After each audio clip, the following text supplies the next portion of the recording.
Good morning, everyone. Welcome back to Virtual Preschool. I am so glad that you have decided to join me for circle time today. All right, let's figure out what day of the week it is. The last day of school we had was Monday. Yes, so Monday, Tuesday. So today is Wednesday. Yes, so let's move that rainbow arrow down to Wednesday. There we go. And who remembers the name of our new month? Yes, May, right? And there are some flowers because April showers bring May flowers. And there's a bird carrying a flower, probably to make part of its nest. All right, so let's look at our numbers here. 1, 2, 3. What comes next?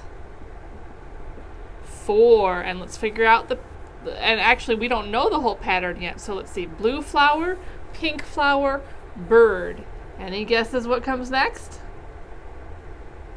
Let's see if you are right. So we have a number 4 with a bird on it. Is that what you guessed?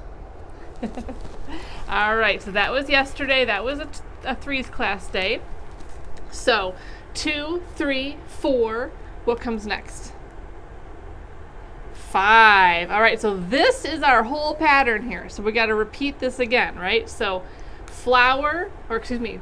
flower, pink flower, bird, bird. What's going to come next? Yes, blue flower. So we have a number 5 with a blue flower on it. All right, so let's say the whole date. Today is Wednesday, May 5th, 2021. All right, let's look out the window and see what the weather is like at your house. So when you look out your window, is it partly cloudy, cloudy, sunny, windy, rainy, stormy, or hopefully not snowy anymore? All right, if you step out your door, does it feel burning hot, hot, warm, cool, cold, or freezing cold? All right, and don't forget to check your weather app to see what the number is for the temperature today. All right, so this week we have been continuing on talking about what happens to seeds, right? Last week we talked about seeds, the parts of a seed, and this week we are talking about how seeds grow into plants, right? Last time we read this part, the second part of this book. Boy, there is quite some glare today, isn't there? From seed to plant, right? It talked about all the different ways that seeds travel and how they grow. Who remembers the first thing to grow? So after you've given the seed water, sun, air, soil, what happens to the seed? What's the first thing that grows out of the seed? If you said the root, you are correct. The root comes first. And after the root grows, then what comes next? Shoot. Yes, so the root goes down, gravity pulls it down, the sun pulls the shoot up, which is the same part as the stem, right? And after the shoot grows, what comes next? Yep, so those first 2 leaves, right?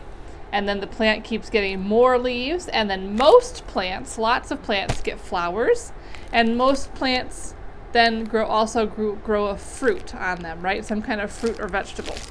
All right, so let's see what book we have in our mystery envelope today. Okay, so this book is called Dandelions, Stars in the Grass. I know lots of kids like dandelions, right? So this is a really cool book all about dandelions. I know that some people call it a weed, but to me, the dandelion is a noble breed. Bright yellow petals adorn each one, spreading out like rays of sun.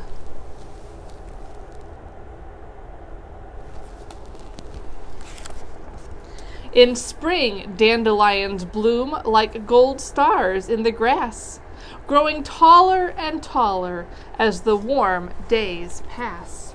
You've probably seen lots of grassy areas like this with dandelions popping up recently. Under sunny summer skies, the flowers are visited by bees and butterflies. So bees and butterflies, right, are pollinators. And not sunflowers, but dandelions are one of the bees' first foods, and it is one of the things that helps bees to survive. So if we got rid of all the dandelions, we might not have any bees anymore. Bees are so important for pollinating our fruit and vegetable plants, right? The flowers begin to change one summer day. Their bright yellow petals fold up and fall away. In place of petals emerge fluffy tufts of white. And we've talked about what those are already, right? In our other books where we learned about the different ways that seeds travel. Dandelion seeds are the ones that travel through the wind. They form a perfect circle, delicate and light.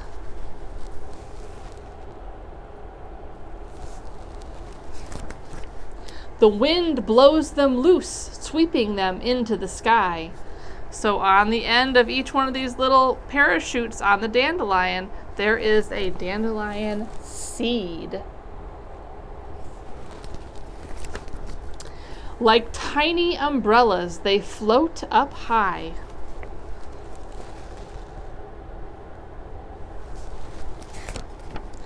Every flying tuft the wind has freed carries with it a tiny seed. So when you blow on those dandelions to make a wish, all of those little white tufts that go floating out have a seed on them, and wherever they land, they will grow another dandelion. The tufts float on the wind until falling to rest. A nice grassy hillside is what they like best.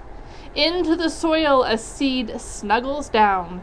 Slender new roots tunnel deep underground. Dandelions have really strong roots that go way down into the ground. Makes them very hard to pull up. Fragile green leaves begin to grow, sprouting up from the earth below. Look closely and you'll find round buds of green, but bright yellow petals are yet to be seen.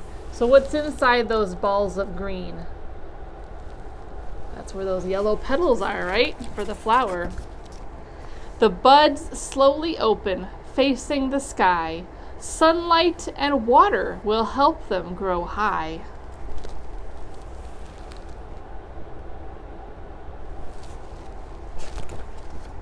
As summer moves on, sunny and warm, seeds become flowers, new dandelions form.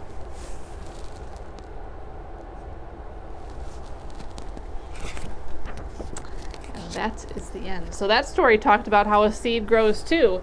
So dandelions are carried through the wind, right? And they land on the ground, and then they send their shoot down into the ground, and their stem and their first two leaves come up, and a flower grows on there, right? And dandelions are very important for the bees. We want to keep bees around so that they can pollinate our fruits and vegetables. All right, so let me show you what I have to show you from your packet today. You have another board game in your packet right here. This is called Welcome to the Garden, and the directions on how to play it are right down here. So what you do, let's see, you will also need, just like most board games, you will need some game pieces to move around. So I happen to have a whole bunch of game pieces that are they're from some old games and stuff. Somebody gave them to me.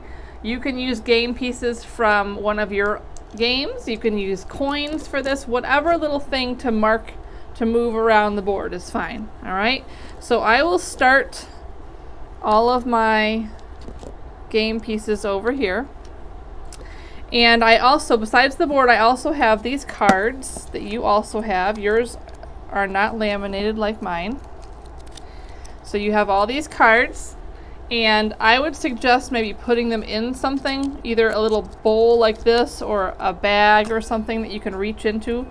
Might make it a little easier, and they won't get spread all over the place. So you're going to reach in and pick out one of these cards. Oops, got two. Ooh, mine is a red pepper. So I'm going to move my game piece to the first red pepper on the game board. All right. Then the next person will draw a card, and this has a picture of mushrooms, and I'm not really sure why they included mushrooms on here, because most people don't really grow mushrooms in their vegetable garden, but that's okay. So I'm going to move the next game piece to the first space that has mushrooms on it. All right. Now there are also some spots if you land on. One says move back 2 spaces. One says take another turn. One says move back 3 spaces. But whoever gets to the garden in the middle first is the winner of this game. All right?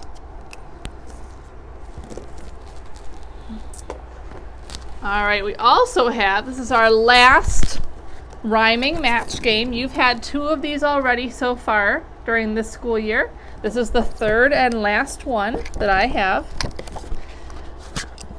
So you have your rhyming match game mats, right? And this is the answer key for parents and grandparents, just in case you're not sure what one of the pictures is actually supposed to be, or you're confused on one of the rhymes. All right, so we're going to, let's see here. My first picture is a bear, so I'm going to look for one of these picture cards that rhymes with bear. Let's see. Bear sock. Nope, that doesn't rhyme. Bear pear. Does that rhyme? Does that sound the same? Bear, pear. Yeah, that one's a rhyme, so I'm going to put that right under the bear. Let's see, the next picture is a clock. Clock, snail. Does that rhyme? Nope. Clock, star. Does that rhyme? Nope. Clock, sock. Does that rhyme?